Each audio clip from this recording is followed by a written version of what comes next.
A paz do Senhor, seja bem-vindo a mais uma aula aqui do EBD em Foco. Eu me chamo Herberson e nesta aula eu vou ministrar a lição número 12, que tem como título O Banquete de Esté, Denúncia e Livramento. Nós estamos estudando a revista CPAD do terceiro trimestre do ano 2024 e agora na lição número 12 a gente vai estudar aqui o capítulo 7 de Esté, que fala sobre o banquete de Esté ali em que ela denuncia Amã.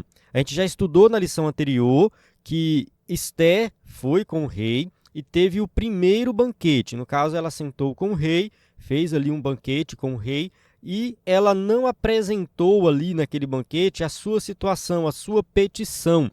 Então, isso ela deixou para o segundo banquete. Então, neste segundo banquete, é que ela vai denunciar Amã. Então, é uma lição muito boa, uma lição com muitas aplicações práticas. Aqui a gente vai ver a queda de um homem que confiou nas coisas materiais, confiou nas riquezas materiais, confiou no poder humano, confiou nas coisas humanas. Amã construiu toda a sua vida, toda a reputação em torno do poder que está ali concentrado no palácio. Então, tudo dele girava em torno dessas coisas. Isso era o Deus dele. Então, aqui nessa aula, a gente vai ver o resultado prático disso, as pessoas que confiam nas riquezas e no poder desse mundo. Mas aqueles que confiam em Deus, que foi o caso de Mardoqueu, de Esté e de todos os judeus daquela época, esses sim foram recompensados, alcançaram as bênçãos, as verdadeiras bênçãos, que são as bênçãos eternas. Então essa lição ela fala muito do resultado das nossas escolhas, o que nós escolhemos hoje, o que nós fazemos hoje, que pode impactar a nossa vida aqui nessa terra e também por toda a eternidade. Então convido você a assistir essa aula até o final. Aqui eu vou passar por cada tópico e subtópico da lição, explicando em detalhes o conteúdo aqui da revista. Se você é professor da EBD e usa a revista da CPAD na sua igreja, tenho certeza que vai ser uma bênção. A gente vai passar aqui por cada detalhe da lição. Se você usa slide na sua igreja, você pode usar este slide na sua aula e ministrar uma aula de excelência. Nosso slide é 100% baseado na revista, com imagens de qualidade e vem pronto para ser usado. E você pode modificar se quiser ele em PowerPoint, então você pode alterar alguma coisa, retirar ou colocar algo no slide. O conteúdo da assinatura, quem é assinante do EBD em Foco, acessa os slides de adultos, de jovens e vários bônus, como slide de escatologia, slide de discipulado, sermões em PDF, curso básico de teologia e cursos de vários temas. Então vale muito a pena acessar a plataforma EBD em Foco. Nós temos experiência na produção de slides e subsídios da revista CPAD e tudo está armazenado no nosso site. Então se você quiser assistir uma aula antiga, uma lição antiga, tem lá no nosso site e você pode baixar também os slides antigos gratuitamente. É assim, quem é assinante do EBD em Foco, baixa o slide em PowerPoint, o antigo e o novo. Tudo disponível em PowerPoint.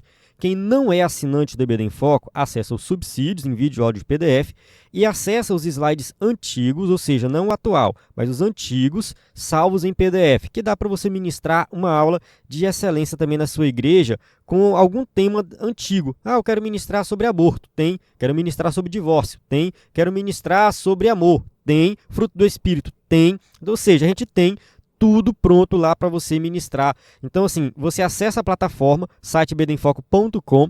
Lá na página inicial tem esse slide grátis. Então, nessa imagem aqui do lado esquerdo, slide grátis, você clica, pesquisa o tema e a passagem bíblica que você quiser e lá vai ter muita coisa. Desde 2017 tem mais de 700 slides para você baixar lá gratuitamente. E nós postamos os slides de 2024. Na verdade, estava faltando, acho que o quarto trimestre de 2023 e o primeiro e segundo de 2024, tudo lá disponível para você baixar gratuitamente. E aqui do lado direito, aqui na tela, aí, na imagem que está aparecendo para você, tem a opção de assinante, que você vê o slide PowerPoint, né, da revista atual, slide escatologia, discipulado e teologia. Então, muito conteúdo, vale muito a pena ser assinante do EBD em Foco. Mas se você não é, acesse pelo menos para baixar os slides antigos gratuitamente e ver os nossos subsídios. Bem, vamos lá avançando aqui, A gente tem aqui a equipe que trabalha para manter esse projeto funcionando, e o nosso site é ebdenfoco.com e o nosso WhatsApp, que você pode mandar mensagem sempre que precisar. Então, além do site, você pode solicitar o conteúdo também pelo nosso WhatsApp. Vamos para o textuário, que diz assim: como ribeiros de águas, assim é o coração do rei na mão do Senhor, a tudo quanto quer o inclina. Provérbios 21, verso 1. Então aqui nesse provérbio está bem claro, né, que é Deus que comanda todas as coisas e o coração do rei também é Deus que dá a direção. Verdade prática, devemos reconhecer as autoridades humanas, mas não podemos atribuir-lhes um poder acima do que elas têm. Há um Deus no céu. Então, essa questão do reconhecimento das autoridades humanas, dos políticos atuais, é um tema aí que o pessoal fala muito hoje em dia, né? E realmente nós temos que reconhecer. É uma autoridade, está ali, a gente tem que respeitar. Tanto Pedro como Paulo, né, que falaram sobre esse tema também no Novo Testamento, né, nós reconhecermos as autoridades humanas, eles falaram em um contexto em que tinha ali autoridades que eram perversas, maléficas, mas eles estavam falando, respeitem as autoridades. Então, a gente precisa sim, né, reconhecer as autoridades humanas, porém, nunca devemos esquecer que é Deus que está no controle, é Deus que manda. Então, há um Deus no céu. E isso aqui está dentro do contexto da lição, porque Assuero era a autoridade máxima ali, né, era o rei que tinha dado aval para o decreto que ia destruir os judeus. E quando Esté se encontra diante de Assuero, a gente observa que ela foi muito sábia em não acusar o rei de ter concordado com isso, mas mostrou realmente quem foi o responsável por aquele decreto. Então, a gente vê a sabedoria de Esté e também que Esté reconhece que o Deus Todo-Poderoso é que comanda todas as coisas e que ele ia mudar o coração do rei. É claro que a gente vai falar um pouco mais sobre isso no próximo capítulo, né? A gente vai entrar em detalhes do livramento dos judeus no próximo capítulo, no caso, na próxima aula, mas nessa aula aqui a gente já vê Deus agindo em prol do seu povo. Vamos avançar aqui, a leitura bíblica em classe, se encontra em Esté capítulo 7, versos de 1 a 10. Então, é uma leitura que você deve fazer para entender o contexto. Durante a aula, a gente vai voltar nesses versículos. Introdução. Na lição anterior, vimos como Deus agiu para alterar todo o cenário em Suzã. Mardoqueu foi honrado e Amã humilhado. Então, foi isso que nós estudamos na última lição. A gente viu ali que Amã, que estava, né, achando que tinha todo o poder, que ia, né, ser exaltado pelo rei, de repente ele foi humilhado, ele teve que sair na rua puxando o cavalo do rei e Mardoqueu estava sentado nesse cavalo. Vimos também na lição anterior que Mardoqueu não deixou essa exaltação fazer alguma mudança no caráter dele. Nada disso, ele continuou humilde, continuou realizando o seu trabalho, até mesmo porque Mardoqueu estava preocupado com o seu povo, né? Como que o seu povo ia se livrar daquele decreto. Então ele tinha coisas mais importantes para fazer, mas a gente já observa aqui a queda de Amã. Isso ficou bem claro aí na última lição. As condições agora eram outras, até a mulher e os amigos de Amã já prenunciavam a sua derrota. Então nós encerramos a última lição falando justamente sobre isso. Quando Amã volta para casa envergonhado diante de tudo que aconteceu, eles vão chegar para ele e vai falar assim: olha, Amã, você começou a cair diante de Mardoqueu, ele é da semente dos judeus. Ou seja, você certamente não vai prevalecer contra os judeus. Você não vai vencer, você vai cair. Então, a queda dele começou ali. Ali foi um prenúncio da queda que ia acontecer com ele e seria naquele mesmo dia. Porque naquele mesmo dia, ele já foi levado para o segundo banquete, né? Vamos avançar aqui, ó. Tudo será resolvido no segundo banquete oferecido por Esté. Então, Esté oferece, né, no caso, o segundo banquete, e é nesse segundo banquete que ela denuncia Amã. Tópico 1, o banquete e a denúncia. 1.1, a instabilidade de Amã. O dia foi terrível para Amã. Cedo saiu de casa, determinado a conseguir do rei a ordem de enforcamento de Mardoqueu. Então foi isso que aconteceu. Ele saiu cedo de casa e falou: eu vou pedir para o rei para enforcar Mardoqueu. Durante o dia, serviu de guia para o cavalo que transportou seu desafeto judeu pelas ruas de Suzã. Então Amã, ele foi envergonhado publicamente porque ele teve que sair na rua puxando Mardoqueu, um judeu, aquele que ele mais odiava. Em casa, enquanto ouvia uma sentença totalmente desfavorável, chegaram os servos do rei para levá-lo apressadamente ao banquete preparado por Esté. Então, foi tudo muito rápido, tudo no mesmo dia. Então, estando eles ainda falando com ele, chegaram os eunucos do rei e se apressaram a levar Amã ao banquete que Esté preparara. Então aqui, já no capítulo 6, versículo 14, a gente vê que de imediato ele já foi chamado de volta para ir até o palácio e se reunir com o rei e a rainha. Amã estava certamente muito perturbado. Ir a um banquete naquelas circunstâncias deve ter sido muito desconfortável. Então, com certeza, ele já estava imaginando que tinha algo ruim pela frente esperando ele. Aqui ele já estava imaginando que não era uma coisa muito boa, porque o dia não estava bem. O dia já começou muito mal. Não sabemos exatamente o que estava passando na cabeça de Amã, mas ele realmente estava bem perturbado. Com certeza, ele estava preocupado com o que vinha pela frente. 1.2. O banquete do vinho. O banquete para o qual Esté convidou Assuero é chamado de banquete do vinho. Esté, capítulo 7, verso 2. Então aqui é um banquete muito especial, um banquete com certeza com muito vinho, e era algo comum naquela época. O contexto é o reino da Pérsia, no qual, assim como nos demais reinos pagãos de toda a história, o uso do vinho era comum nas festas e banquetes. Então, o vinho fazia parte, de forma exagerada em todos os banquetes. O Antigo Testamento é enfático quanto aos seus terríveis males. Então, a gente precisa entender que, apesar do vinho ser uma bebida muito comum e ser usado em todo o mundo antigo, até mesmo pelos judeus, fica bem claro isso, E alguns teólogos gostam de ensinar, dizer que o vinho bebido pelos judeus era o mosto, não era um vinho fermentado. No entanto, isso não se sustenta com uma análise um pouco mais detalhada. Quando a gente estuda de forma mais detalhada, não tem como dizer que os judeus só bebiam o mosto, só bebiam o vinho sem fermentação. Não tem como dizer isso não tem como ser provado na Bíblia.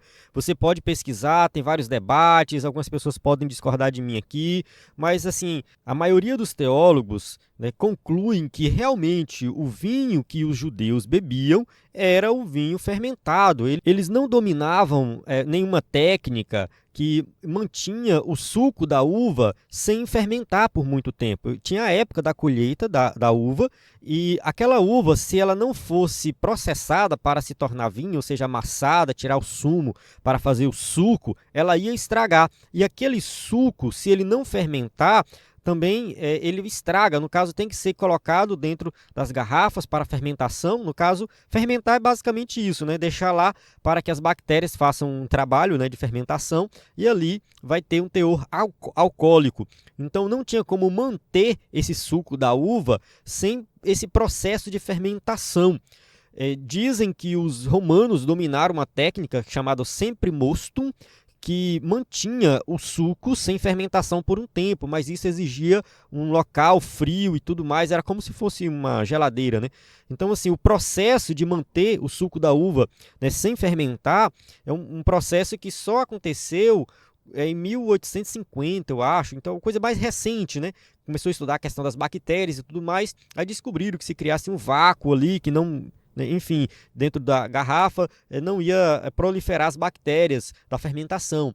E aí, nesse caso, a gente consegue ir lá no supermercado hoje e comprar um suco de uva sem fermentação. Por quê? Porque tem uma técnica moderna, foi aplicada ali. Isso não acontecia naquela época. Então, o suco da uva, ele era fermentado, ele sempre era fermentado. A gente tem que entender que as pessoas sim tomavam. Só que a gente observa que na Bíblia existe todo um cuidado, no Antigo Testamento, de mostrar os males do exagero do vinho.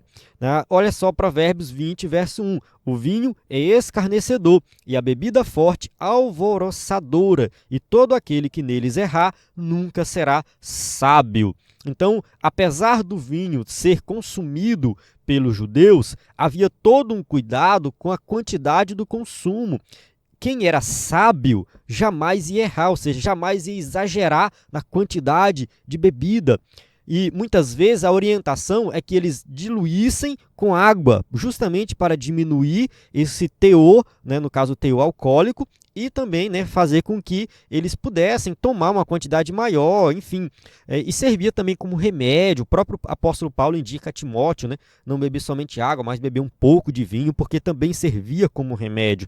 Então, assim, era a bebida deles. Então, se eles fizessem o suco da uva, esse suco ia fermentar, esse suco ia se tornar o vinho, ia ter um teor alcoólico, mas tinha todo um cuidado para que não houvesse um exagero. Então, sempre a gente vai ver no Antigo Testamento, né, várias passagens, vários contextos, vou mostrar aqui mais algumas, apontando o problema do vinho, o exagero do vinho. Tá? Havia expressa proibição para os sacerdotes, uma demonstração da necessidade de fazer uma clara distinção entre o sano e o profano, conforme acentua a Bíblia de Estudo Pentecostal.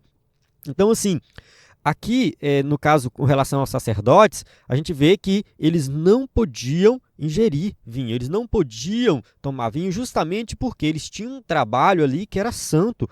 Eles não podiam chegar lá no templo, né? Já pensou um sacerdote chegar no templo bêbado? Não faz sentido, né? Chegar alegre pelo vinho, por causa do vinho, não faz sentido, porque o vinho traz isso, né? Então o vinho é apresentado dessa forma como aquilo que traz uma alegria, no sentido de que realmente a pessoa toma muito, de repente ela já está alegre, mas isso é no contexto de uma festa e tudo mais. Não faz sentido nem o sacerdote tomar o vinho. Tá? A abstinência total do vinho era a condição para o voto de nazireado, no caso de Sansão, eu acho que Samuel também, né? Era nazireu, enfim. Um voto de nazireu, aquele que era separado para Deus, né, para uma obra específica na casa do Senhor. É que o voto de nazireu envolvia várias condições, né? Não podia cortar o cabelo, não podia tomar vinho, enfim, tinha algumas coisas lá que eles tinham que fazer. Além disso, o texto veterotestamentário ressalta o belíssimo exemplo dos recabitas, que se abstiveram totalmente do vinho e foram honrados por Deus. Então aqui Jeremias 35 vai contar a história dos recabitas, né? Porque eles são apresentados ali como exemplo de obediência. Enquanto Judá, no caso toda a nação, estava vivendo no pecado, com idolatria, bebedeira e tudo mais, né, Deus chama Jeremias e fala assim, vai até os recabitas e oferece para eles vinho.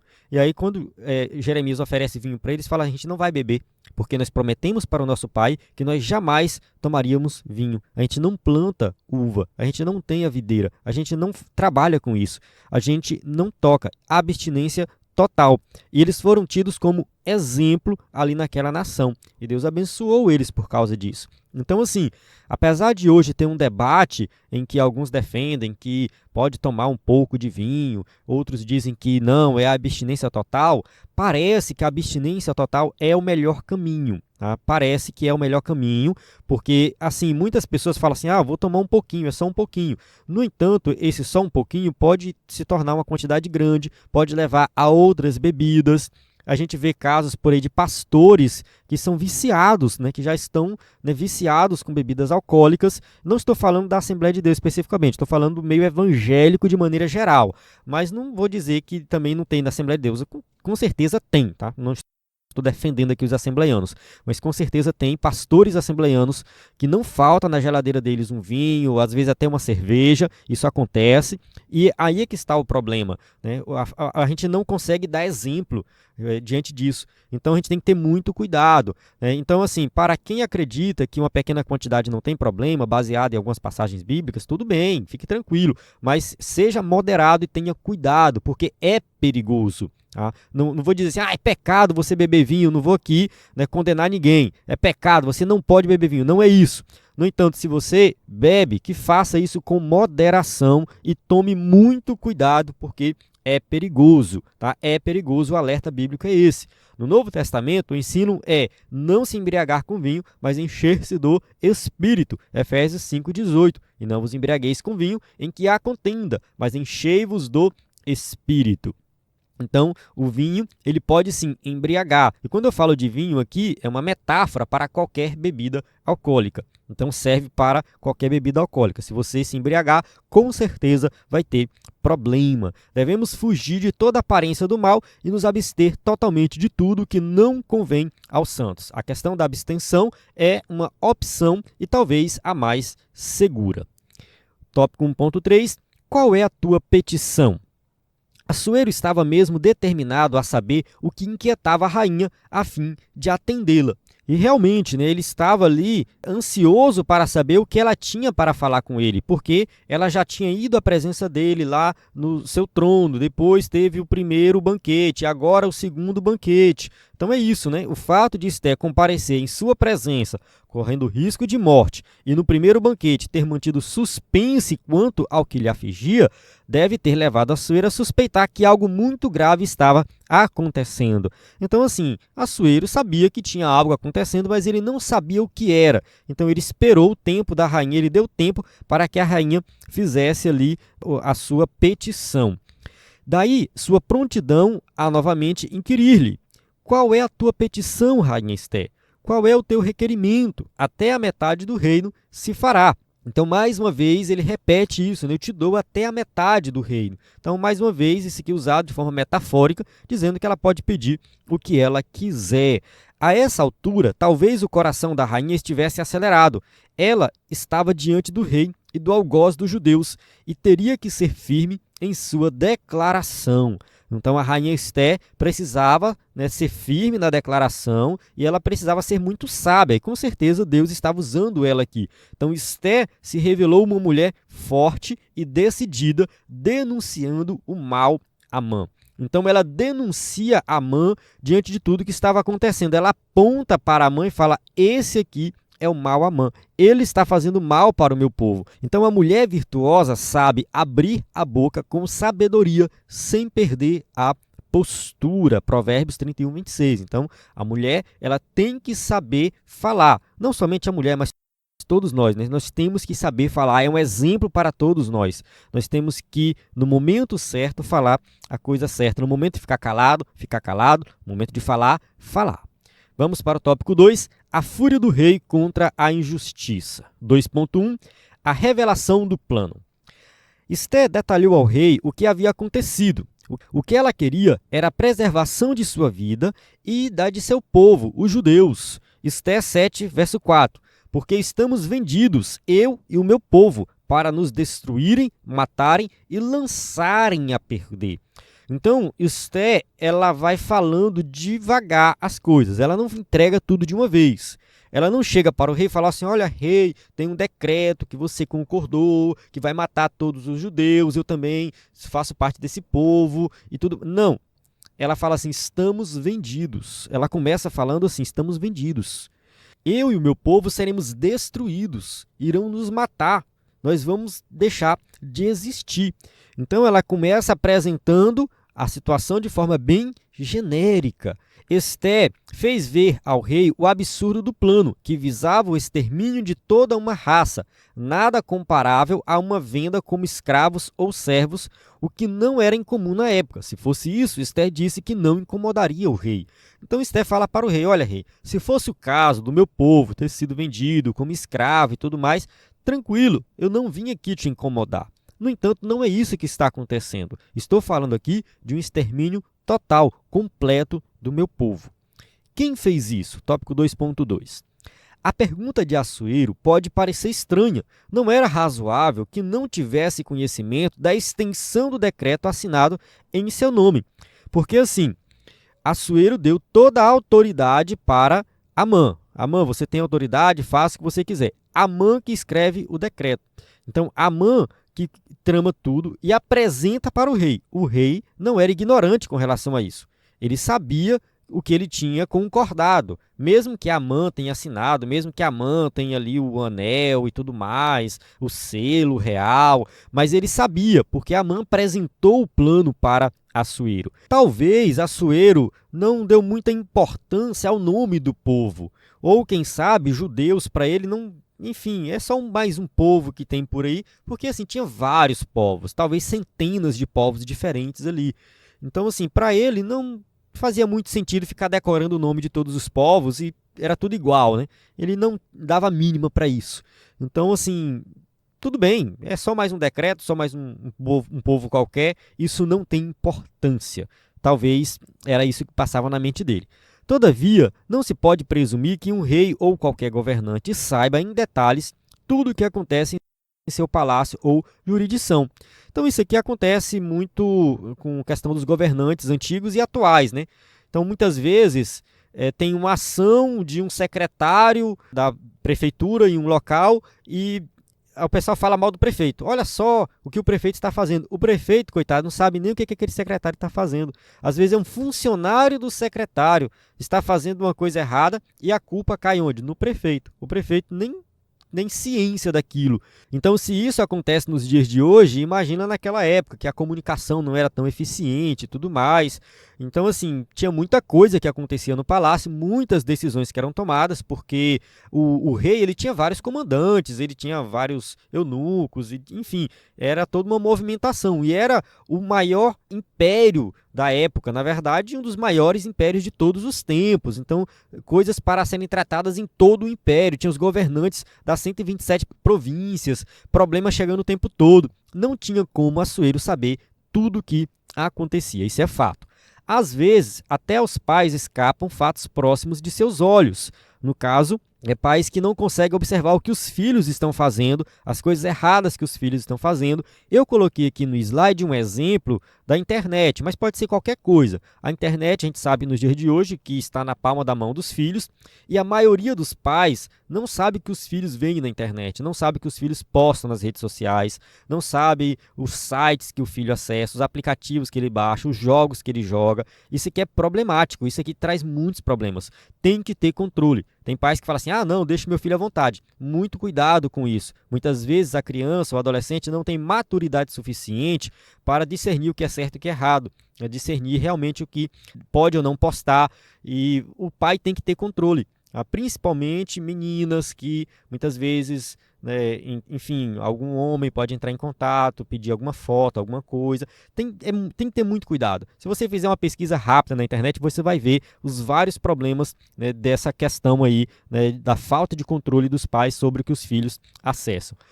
Ou então a surpresa deveu-se ao fato de saber que se tratava do povo da rainha, já que até então Assuero não sabia que Esté era judia. Assuero pode ter ficado surpreso, diante daquele decreto, enfim, porque ele não se lembrava mais. Tudo bem. Ou, quem sabe, ele ficou surpreso porque não era só um povo qualquer, era o povo da sua rainha. E Esté foi escolhida a dedo. O texto diz que Assuero amou Esté. A gente já vai ler o versículo aqui. Então, não era um povo qualquer, era o povo da sua rainha, e isso foi muito problemático, porque o rei começou a ver aquilo como uma afronta à sua própria família. Vamos ler aqui o texto. De qualquer forma, era resultado do excesso de poder concedido a Amã, mas conquanto tivesse concedido amplos poderes ao Agagita, o quadro agora era outro. Assuero amava Esté. Então vamos ler aqui capítulo 2, verso 17. E o rei amou a Esté mais do que a todas as mulheres, e ela alcançou perante ele graça e benevolência mais do que todas as virgens, e pôs a coroa real na sua cabeça e a fez rainha em lugar de Vasti. Então aqui a gente tem, o momento da coroação de Esté, mostrando que o rei realmente amava ela foi escolhida dentre várias mulheres, enfim, ela tinha várias qualidades. Então não fazia sentido agora o rei exaltar Amã, continuar exaltando Amã como se Amã fosse alguém importante. Não, ele deu poder para Amã e agora está pagando o preço. Esse excesso de poder que ele deu para Amã, agora veio as consequências para o próprio rei. E Amã, que confiou nessa riqueza, que confiou nesse poder, que confiou em tudo isso, agora está sofrendo também as consequências. Enquanto Esté, que confiou em Deus, vai ser exaltada, ela vai receber o livramento. É claro que toda aquela situação ali, com certeza foi Deus, preparando Esté para esse momento específico, para dar o livramento ao seu povo. Amã foi longe demais. Nas famílias ou em qualquer grupo social, a convivência legítima deve ser respeitada. Então, em qualquer grupo, seja na igreja, seja no trabalho, seja na escola, seja onde for, em qualquer grupo, você tem que preservar uma boa convivência, conviver bem com as pessoas, ter bons relacionamentos. Cada um deve entender seu próprio limite e não abusar de direitos ou medir força ou estilo, ou ele ou eu. Então, assim, a gente observa que algumas pessoas, quando têm uma certa autoridade em um grupo, começam a querer mandar, começam a querer ser superior aos outros. Tem que ter muito cuidado com isso. A gente precisa respeitar o limite. Eu tenho autoridade, mas eu tenho que saber exercer essa autoridade. E a autoridade, ela se conquista, né? Não é uma coisa que você simplesmente chega e fala, eu tenho. Não, você tem que conquistar essa autoridade através dos relacionamentos. Então, fazer isso é atrair o mal para si mesmo, em um efeito bumerangue, como aconteceu com Amã. Então, ele achou que tinha muita autoridade, resolveu fazer mal a um povo e agora esse mal voltou para ele. Então, ele está sofrendo as consequências do mal que ele mesmo criou. 2.3. A terrível reação do rei. É provável que a consciência de Assuero tenha sido ativada quando ele entendeu o tamanho da injustiça feita aos judeus, o povo de sua rainha. Então, Assuero não tinha ainda percebido o nível de maldade de tudo aquilo. E assim, Esté tinha escondido a sua origem, ela não tinha falado ainda para ninguém, né, que era judia e tudo mais. Nesse momento ela tem que se revelar, ela tem que se apresentar como judia. E o fato dela ter escondido isso por um bom tempo, assim, eu acho que não foi nada com medo do rei. Eu acho que o rei não se importava com isso, até mesmo porque quando o rei chamou as mulheres para fazer o concurso, ele disse que não se importava com a origem das mulheres, podia ser de qualquer povo, né? Então, assim, Esté escondeu até esse momento, mas provavelmente não foi com medo do rei. Não era isso, ela não tinha medo do rei. No entanto, o fato dela ter escondido talvez tenha ajudado ela em relacionamentos ali dentro, não sei, mas chegou a esse ponto, né, de que ela teve que se revelar, né? Então ela se revelou, como eu falei, não foi nenhum problema para o rei, ele não se preocupava com isso, só que agora o povo da rainha corre esse risco. Então, de certa forma, foi uma coisa boa o que ela fez. Aí eu acho que foi uma coisa boa. Ela escondeu e revelou no momento certo. Eu acho que foi um momento que Deus queria que ela revelasse a sua origem. Com toda firmeza, Esté respondeu ao rei cara a cara com Amã. O homem, o opressor e o inimigo é este mau Amã. Esté capítulo 7, verso 6. Então ela aponta Amã e fala, este mau Amã, ele que é o inimigo. E ele é um inimigo pessoal do meu povo. Não é um inimigo qualquer. É um inimigo que tem um problema pessoal. O decreto assinado, como a gente sabe, não foi algo relacionado à estrutura do reino como um todo. Foi algo pessoal. O próprio Amã não gostava dos judeus e queria destruir os judeus. E ele usou o poder que ele tinha, dado pelo próprio rei, para executar, né, esse seu plano maléfico, né, que era destruir os seus inimigos pessoais. Deus nos capacita no momento certo a erguer a voz em favor dos que não podem se defender. Provérbios 31, 8. A gente observa que Esté, ela ergueu a voz no momento certo para defender o seu povo. Ela estava defendendo todo um povo, o povo da aliança, né? É desse povo que vem o Messias. É a partir desse povo que, quando Paulo vai pregar o evangelho se espalha por toda aquela região por causa desse povo que estava já espalhado ali. Falei muito disso, acho que na aula número 6, né? Falei muito dessa questão de que tudo isso aqui é preparação para a chegada do Messias, é Deus preparando aquela região para que o evangelho se espalhasse. Porque quando Paulo chegava numa região ali, ele procurava a sinagoga, ou seja, onde tinha judeus. E a partir da sinagoga, o evangelho se espalhava por aquela região. Então a gente observa aqui que Deus está preservando o povo da aliança, o povo que vai revelar o Messias, e usou Esté. Então, Esté ergueu a sua voz no momento certo. Esté não agiu de forma temerária ou precipitada, não instigou motim ou qualquer expediente violento, confiando em sua própria força. Manteve sua confiança em Deus e soube agir na hora certa, no lugar certo e da maneira certa. 2 Coríntios, capítulo 10, verso 4. Porque as armas da nossa milícia não são carnais, mas sim poderosas em Deus para a destruição das fortalezas. Então aqui a gente observa Esté confiando nas armas espirituais, confiando em Deus, que Deus está com ela, que Deus está com o seu povo. Então ela não agiu por força própria. Aqui é uma lição muito importante sobre a questão da ação humana e da soberania divina. O ser humano ele tem que agir, ele tem que fazer alguma coisa. Então Esté tomou a decisão, vou falar com o rei, vou marcar um banquete com o rei e tudo mais, e vou denunciar Amã. Ela fez a parte dela, mas ela confiou que nada disso ia resolver se Deus não estivesse agindo. Então Deus agiu, ela manteve a confiança em Deus, agiu na hora certa e Deus agiu e abençoou grandemente. Assuero ficou tão furioso que se levantou do banquete e foi para o jardim do palácio. Ele foi dar uma volta, ele ficou furioso, ele falou assim, eu preciso esfriar a cabeça, que eu não acredito que isso aconteceu diante dos meus olhos e eu não percebi. Então ele foi dar uma volta no jardim. A essa altura, Amã já estava apavorado.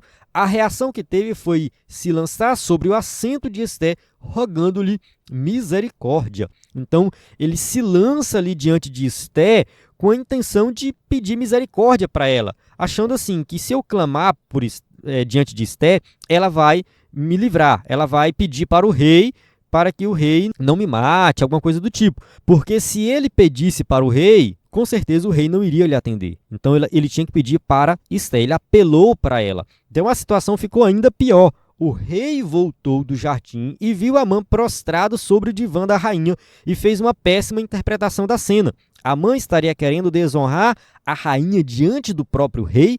Vamos ler aqui a tradução Almeida atualizada. Diz assim, ó: quando o rei voltou do jardim do palácio para a casa do banquete do vinho, Amã tinha caído sobre o divã em que se achava Esté. Então o rei disse: será que ele queria desonrar a rainha diante de mim aqui no meu palácio? Quando o rei acabou de dizer estas palavras, cobriram o rosto de Amã. Então, quando o rei volta do jardim, que ele vê aquela cena, Amã se jogando ali sobre Esté, né, ele fala assim, você está desonrando a minha rainha. No caso aqui, é porque assim, não podia tocar na rainha de qualquer forma, entende? Não era qualquer um que chegava perto da rainha. Tinha todo um cuidado, então não fazia sentido ele fazer isso. Aqui não é nem questão de abuso, né? Algumas pessoas interpretam dessa forma, como se ele quisesse abusar da rainha, mas eu acho que o contexto aqui não condiz com isso, né? Eu acho que ele se jogou ali sobre ela mais no sentido de pedir misericórdia mesmo. Talvez o rei possa ter interpretado no sentido de causar alguma violência com ela, enfim, machucar ela, não sei. Mas, de certa forma, né, o rei interpretou muito mal e imediatamente já mandou prender ele. Imediatamente. Não esperou nada, não. Pode prender esse aí. Né, vamos ver aqui como que aconteceu. Né? Tópico 3, o grande livramento. Continuando aqui a história. 3.1, a história da forca chegou ao palácio. A reação física e verbal de Assuero levou seus servos a entender que a morte de Amã estava decretada. Então, quando os servos do rei viram toda aquela situação e viu o que o rei falou, pronto. Esse aí já era, esse aí já vai morrer. Depois que o rei redobrou seu furor por vê-lo deitado junto à rainha, seus servos cobriram o rosto de Amã. Então, imediatamente, os servos do rei pegaram, prenderam Amã e já cobriram o rosto. A história da forca, preparada no dia anterior, já havia chegado ao palácio, ou seja, nada fica oculto. Então, ele construiu essa forca para matar Mardoqueu. Não deu certo, agora a forca tem uma outra utilidade. Um dos eunucos, Arbona, sabia até o tamanho, 50 côvados de altura, cerca de 22 metros. Acho que na aula anterior eu falei 15 metros, né? Foi errado. 22 metros de altura, então uma forca muito alta, né? Não se sabe por qual motivo Amã teria preparado uma forca tão alta. Por que uma forca tão alta? Será que ele queria ali um espetáculo, né? Seria para promover um espetáculo público? Então, talvez sim, né? Talvez ele queria que ali fosse um espetáculo para que todo mundo visse. Então, ele armou essa forca para Mardoqueu, né? A gente sabe disso. Só que não deu certo. A gente vê aqui Deus agindo. 3.2, os ventos mudaram. Até aquele dia, à exceção de Mardoqueu, todos os servos de Assuero se inclinavam e se prostravam diante de Amã. Então, observe que Mardoqueu era o único que não se prostrava. Todo mundo se prostrava, inclusive esse próprio Arbona aqui. O próprio Arbona, aqui que é o servo do rei, que está falando para enforcar Amã, ele se curvava diante de Amã. Era um dos puxa-saco de Amã ali, né? Mas talvez ele não fosse tão querido assim na corte, no caso Amã, né? Talvez Amã não fosse tão querido assim na corte. Bastou uma oportunidade para um dos oficiais do rei ter a iniciativa de sugerir sua exceção, informando Assuero da forca preparada por Amã para Mardoqueu. Então, assim, um dos oficiais ali, né, que se inclinava diante de Amã, agora fala assim, olha, tem uma forca ali, é melhor colocar ele naquela forca que ele mesmo preparou. Em ambiente de poder, às vezes impera um certo sistema de conveniência, muda-se de lado com muita facilidade. Então, isso é muito comum, né? No ambiente de poder, a pessoa está de um lado, defende alguém, depois está do outro lado. E a gente vê isso acontecer muito nessa época de política. Políticos que anteriormente estavam falando mal um do outro, né? No pleito anterior, estava chamando o outro de ladrão, agora estão juntos, subindo no palanque, segurando a mão do outro, enfim. Então isso é muito comum, né? Então, ambiente de poder é assim. Tá? Quem confiar nos poderes humanos vai sofrer as consequências, porque é isso que acontece. Né? Mardoqueu não confiava nos poderes humanos. Ele não confiou, simplesmente ele confiou em Deus. Foi isso que ele fez. Esté também confiou em Deus. Mas Amã confiou nos poderes humanos, confiou ali na autoridade que ele tinha dada pelo rei e sofreu as consequências. Talvez Harbona até tenha feito parte do grupo de servos do rei que denunciou Mardoqueu para Amã. Vocês lembram no começo que a gente falou que Mardoqueu não se inclinava diante de Amã, e aí o pessoal foi lá falar com Amã, né? Olha só, tem uma ali que não faz isso, né? Vamos ler o versículo aqui, ó. Esté capítulo 3, versos 3 e 4. Então os servos do rei, que estavam à porta do rei, disseram a Mardoqueu: por que traspassas o mandado do rei?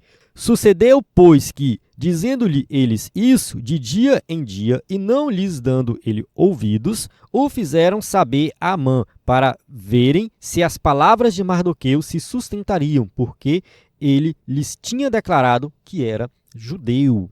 Então, assim, eles ficavam nesse leve trás, né? Olha, você não vai se curvar diante de Amã? Não? Então tá. Olha, Amã, tem um judeu ali que não se inclina diante de ti. E ficava nessa conversa, né? Então, assim, talvez Harbona estava nesse grupo aqui, que estava ali defendendo Amã contra Mardoqueu. Agora, ele já mudou de lado, né? Agora, soube ser bem perspicaz para sugerir a forca de seu ex-superior. Então, ele aproveitou ali a oportunidade para sugerir a forca de Amã. Ele não apenas informou ao rei que havia uma forca preparada por Amã para Mardoqueu, mas foi sutil ao dizer: aquele que falara para bem do rei. A insinuação foi explícita e o rei logo acatou. Ou seja, Mardoqueu, rei, não é qualquer um. Mardoqueu é aquele que falou bem de você, é aquele que te defendeu, foi aquele que denunciou uma trama para lhe matar, ou seja, não é qualquer um. Observe que ele foi bem esperto em dizer isso. E o rei, claro, né, acatou logo. Né? Eu acho que o rei pensou assim: então quer dizer que Amã estava estruturando tudo isso para enforcar Mardoqueu, e Mardoqueu foi o servo que me ajudou. Então quem vai para a forca realmente é Amã. Chegamos na conclusão da aula. Então aqui uma aula que a gente viu aí, né, muito a questão da confiança do poder terreno, como aconteceu com Amã, né, e o contraste aí, né, com aqueles que confiam em Deus. Vamos lá. Deus não tem prazer na morte do ímpio, mas que ele se converta e viva.